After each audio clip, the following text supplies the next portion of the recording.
Bonjour petit lutin.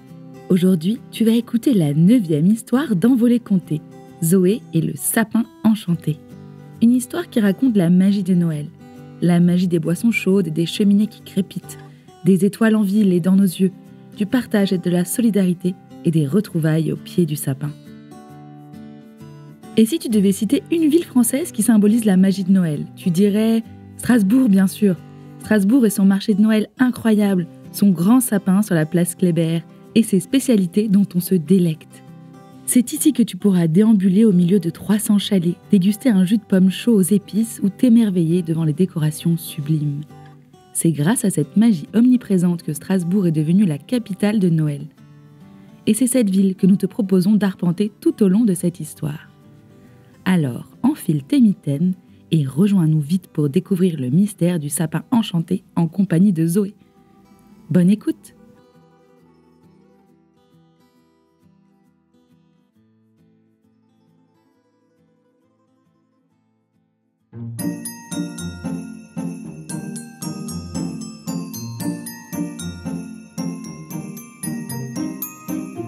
Les premiers flocons tombent sur la ville et elle se pare de 1000 lumières pour fêter Noël. Il y a de la magie dans l'air. Lève la tête vers le ciel. Entre deux étoiles, tu verras peut-être la traîne d'or d'une fée illuminer la nuit.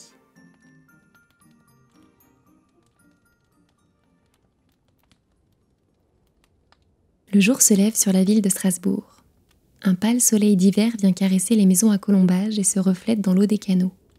Zoé jette un coup d'œil par la fenêtre. Elle aime comme le bois se mêle à la pierre sur les façades des maisons de son quartier. Elle regarde machinalement le calendrier accroché au mur de sa chambre. Plus que quelques semaines avant Noël, elle sent comme un petit feu qui crépite dans son cœur. Noël, l'odeur des ménelles tout chauds qui sortent du four, de la sève des sapins, des bougies qui fondent, du chocolat. Et j'ai tellement hâte d'ouvrir mes cadeaux, pense Zoé. Elle glisse ses orteils dans les gros chaussons de laine que lui a tricoté son grand-père et sort de sa chambre. Une odeur de cannelle et d'anis vient lui chatouiller les narines. Elle rentre dans la cuisine. Ses deux mamans sont bien occupées. Anouk sort un pain d'épices du four et Sophia est en train de polir un petit objet en bois. Qu'est-ce que c'est ? Demande Zoé intriguée. C'est une toupie, la dernière de ma collection spéciale de Noël, s'exclame Sophia en saisissant l'objet entre son pouce et son index et en le faisant tourbillonner. Zoé hoche la tête avec admiration en croquant dans une tranche de pain d'épices fumante. Les mamans de Zoé tiennent une petite boutique de jouets dans une vieille rue du centre-ville. Dans les rayons s'entassent des jouets qu'elles ont fabriqués, mais aussi de vieux jouets d'occasion qu'elles ont réparés. « Qu'est-ce que tu vas faire aujourd'hui ?» demande Anouk. « J'ai entendu dire que les jardiniers sont en train d'installer le sapin de Noël sur la place Kléber. » À ces mots, Zoé manque tomber de sa chaise. « Qui ? Que ? Quoi ?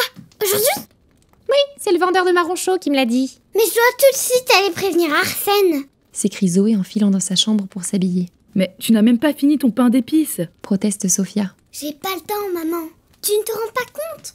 C'est le jour le plus important de l'année !» s'exclame Zoé en claquant la porte et en dévalant les vieux escaliers de son immeuble.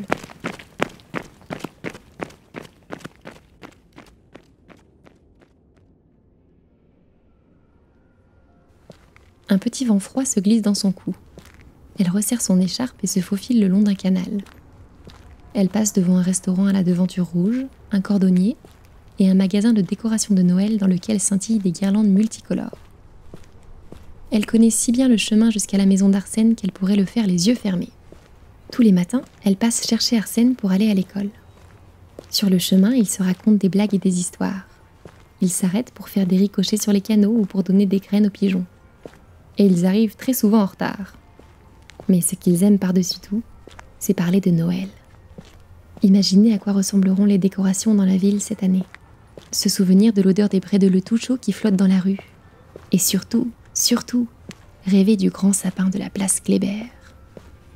Zoé est arrivée devant la maison d'Arsène et toque à la porte frénétiquement. Son ami lui ouvre. Encore en pyjama, une brioche à moitié mâchouillée dans la main.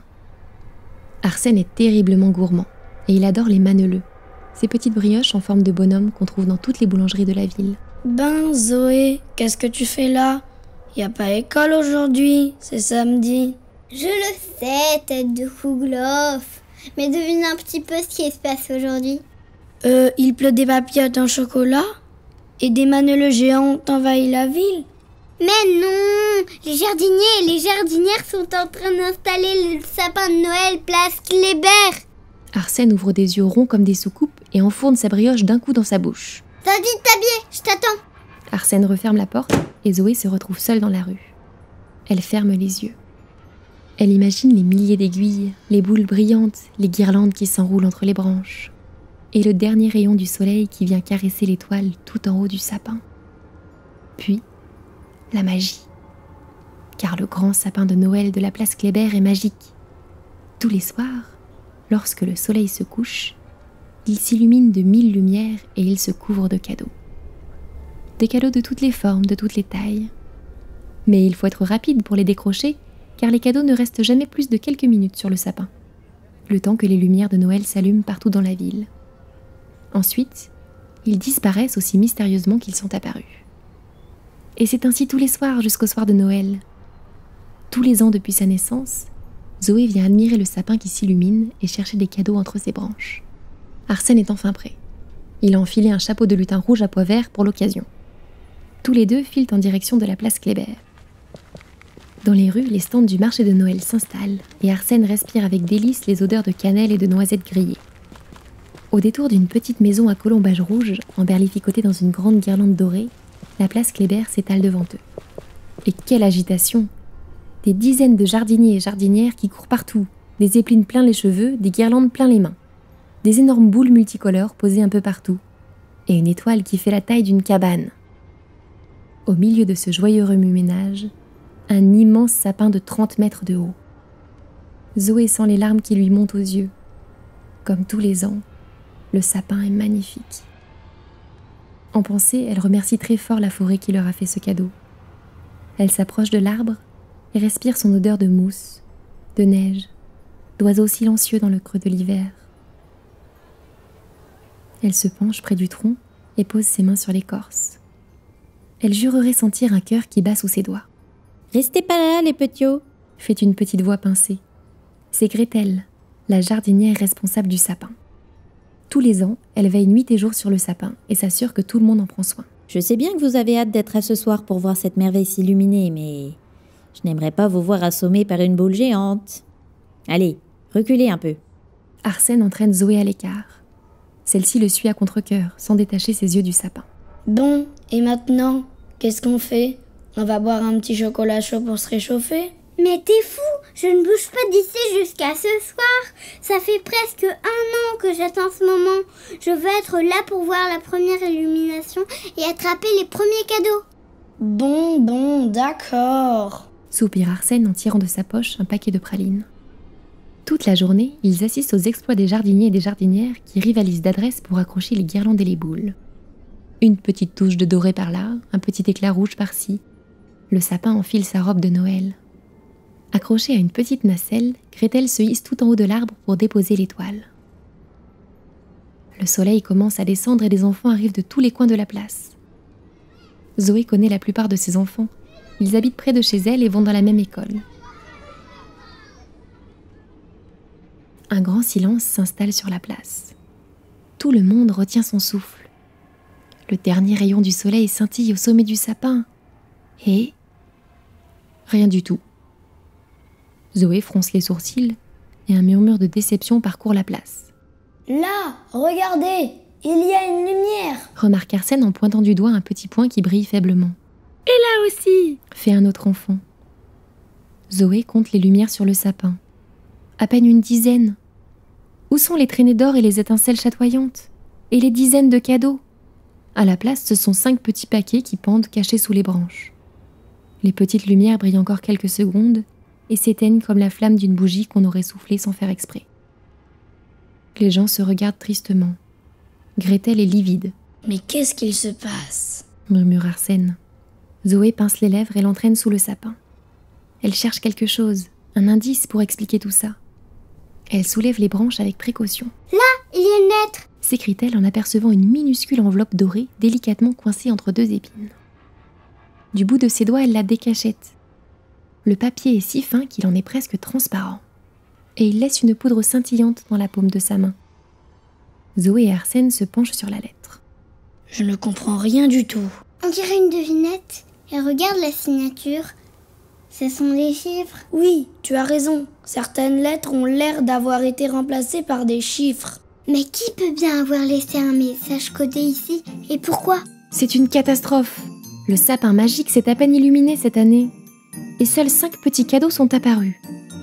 C'est bien la première fois dans toute l'histoire de Noël qu'une telle chose se produit. Zoé et Arsène ont trouvé un message codé caché dans le sapin. Il leur permettra peut-être d'élucider ce mystère.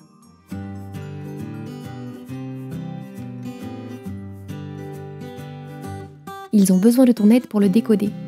Écoute bien le message. Depuis toujours, le grand sapin nous appelle dans la nuit. Sans un bruit, nous filons et volons jusqu'à lui. Dans le creux de nos ailes brille la magie de Noël. Nos bras sont chargés de cadeaux, nos cœurs remplis de vie. Notre bonheur de rendre les enfants heureux fait scintiller chaque épine, le fait briller de 1000 feux. Mais aujourd'hui, une force obscure nous surprend, nous prive de nos lumières, nous dérobe nos présents. Vous qui toute l'année attendez ce moment, aidez-nous, petits ou grands, rendez-nous la magie. Il est signé 6 et 5 S. ET 6 AR 6 A 4 5 TS. Si tu as deviné qui a signé ce message et ce qu'il veut dire, note ta réponse en commentaire ou envoie-nous un message. On compte sur toi.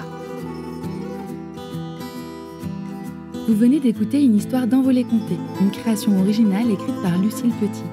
Pour nous soutenir, mettez-nous 5 étoiles sur Apple Podcast et retrouvez-nous sur Instagram à @envoléconté. À très vite!